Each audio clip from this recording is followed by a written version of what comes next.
आप देख रहे हैं इंडिया पब्लिक खबर। अब से कुछ ही वक्त पहले बॉलीवुड के सबसे शानदार और टैलेंटेड एक्टर्स में गिने जाने वाले अभिनेता विक्की कौशल की एक फिल्म रिलीज हुई। इस फिल्म ने रिलीज होते ही बॉक्स ऑफिस पर रिकॉर्ड तोड़ने का जो रिकॉर्ड बनाना शुरू किया, वो अभी 1 महीना गुजर जाने के बाद भी लगातार जारी है। फिल्म के बम्पर सक्सेस का अंदाजा आप इसी बात से लगा सकते हैं कि इस एक मूवी ने 34वें दिन बॉक्स ऑफिस पर सबसे ज्यादा कमाई करने वाली शाहरुख खान की लगभग 641 करोड़ की बनी फिल्म जवान का एक रिकॉर्ड भी ब्रेक कर दिया है, क्योंकि जवान ने 34वें दिन सिर्फ जितने रुपए कमाए थे उसका भी रिकॉर्ड अब विक्की कौशल की ये फिल्म तोड़ चुकी है।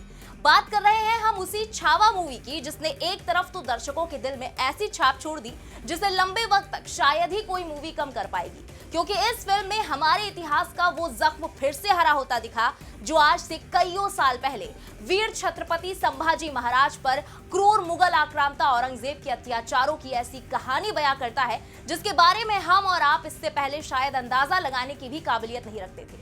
लेकिन अब यही फिल्म और इसमें दिखाया गया इतिहास सियासत के साथ साथ हंगामे के गुबार में भी लिपटता हुआ दिखाई दे रहा है, क्योंकि औरंगजेब के लिए जिस तरह की नफरत अब लोगों के दिलों से निकलकर सामने आनी शुरू हुई है, उसका अंजाम हाल ही में नागपुर दंगे की शक्ल में सामने आने के बाद से हर कोई सन्न रह गया है।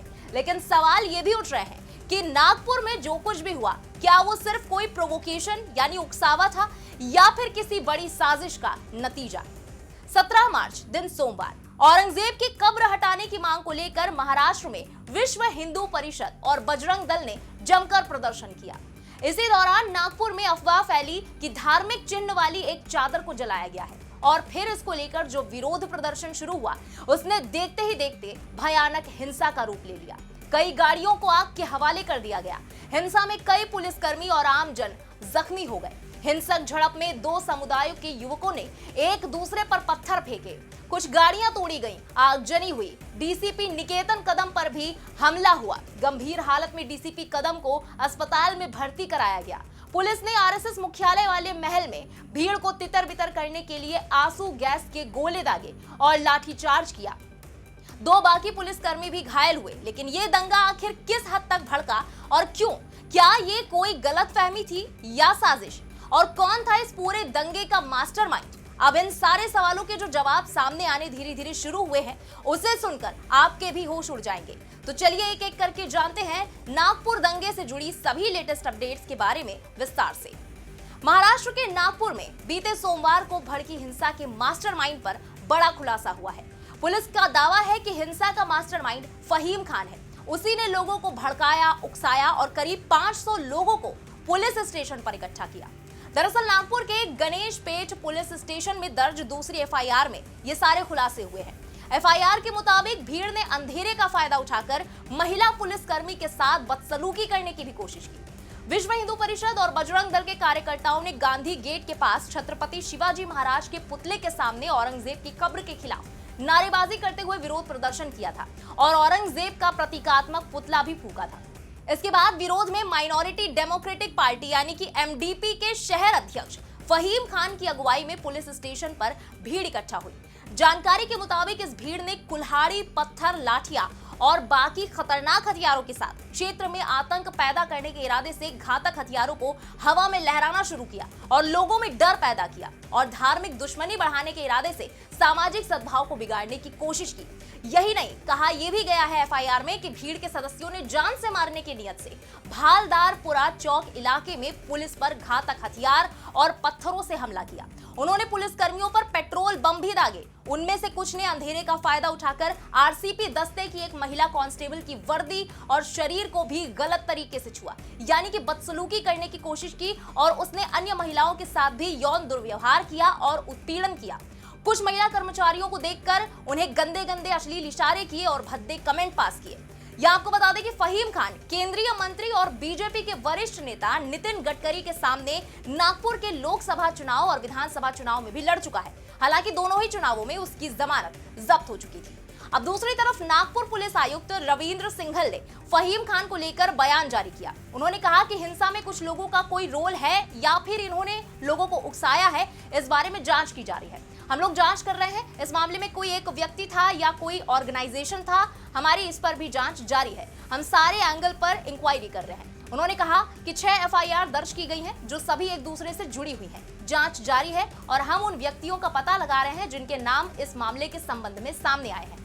तथ्यों से पता चलता है कि ये एक साजिश का नतीजा है। ये संभव है कि इसे सोशल मीडिया जैसे विभिन्न माध्यमों से अंजाम दिया गया हो। ये सभी पहलू प्रकाश में आ रहे हैं। हमारे डीसीपी जांच की निगरानी कर रहे हैं और विभिन्न पुलिस स्टेशनों के अधिकारी मामले को संभाल रहे हैं। उधर सीएम देवेंद्र फडणवीस ने भी विधानसभा में इस पूरे बवाल को साजिश करार देते हुए कहा कि नागपुर में विश्व हिंदू परिषद और बजरंग दल ने विरोध प्रदर्शन किया। अफवाह फैलाई गई कि धार्मिक सामग्री वाली चीजें जला दी गई। ये एक सुनियोजित हमला लगता है। किसी को भी कानून व्यवस्था अपने हाथ में लेने की इजाजत नहीं है। इसी बीच विश्व हिंदू परिषद के अध्यक्ष आलोक कुमार ने भी कहा कि मुख्यमंत्री और उप मुख्यमंत्री ने मीडिया के सामने कहा कि मुसलमानों द्वारा की गई हिंसा पूर्व नियोजित और पूरी तरह से तैयार थी। उन्होंने सवाल उठाया कि इतनी बड़ी संख्या में पेट्रोल बम अचानक कैसे आ गए, नागपुर के बाहर से लोग कैसे आ गए और दूसरे राज्यों के लोग कैसे इसमें शामिल हो गए। घायलों में से ज्यादातर पुलिस अधिकारी थे जिससे हिंसा की जानबूझकर की गई, ऐसा पता चलता है। मेरा मानना है कि ये हिंदू मुस्लिम दंगा नहीं था बल्कि मुस्लिम दंगा था जिसमें स्थानीय मुसलमानों ने सक्रिय रूप से भाग लिया।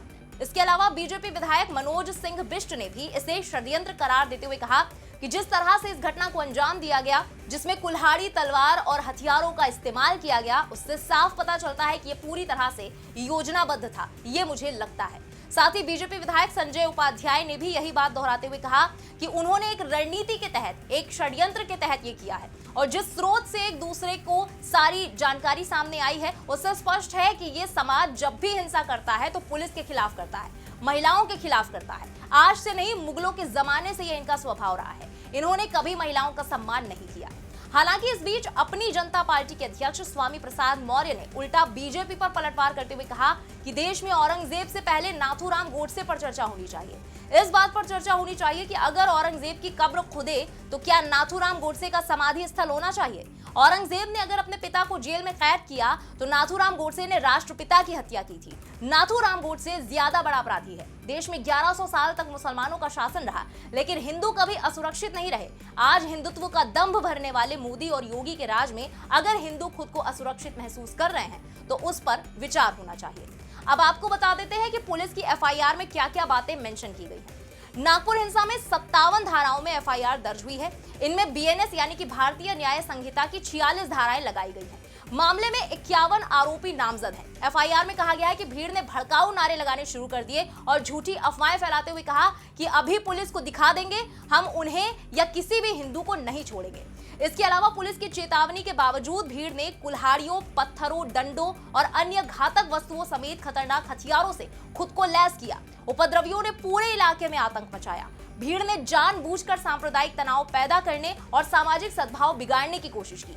भीड़ ने पुलिस पर घातक हथियारों से हमला किया, उन पर पत्थर और यहां तक कि पेट्रोल बम भी फेंके ताकि ड्यूटी पर मौजूद अधिकारियों को मार डाला जाए। पुलिस अधिकारियों को सांप्रदायिक ताने दिए गए और मौखिक रूप से भद्दी गालियां दी गई। एक महिला पुलिस कांस्टेबल पर हमला किया गया, यहां तक कि भीड़ ने उसे गलत तरीके से छूने की भी कोशिश की, उसकी वर्दी उतारने की कोशिश की और अश्लील टिप्पणियां की। साथ ही अन्य महिला अधिकारियों को भी यौन उत्पीड़न, अश्लील इशारे और मौखिक दुर्व्यवहार का सामना करना पड़ा। बहरहाल नागपुर में भड़के दंगे की साजिश रचने वालों का खुलासा करने के लिए पुलिस और खुफिया एजेंसियों की जांच अब तेज हो गई है। हिंसा के मामले में पुलिस ने 3 थानों में अब तक 6 एफआईआर दर्ज की हैं और लगभग 51 लोगों को हिरासत में लिया गया है।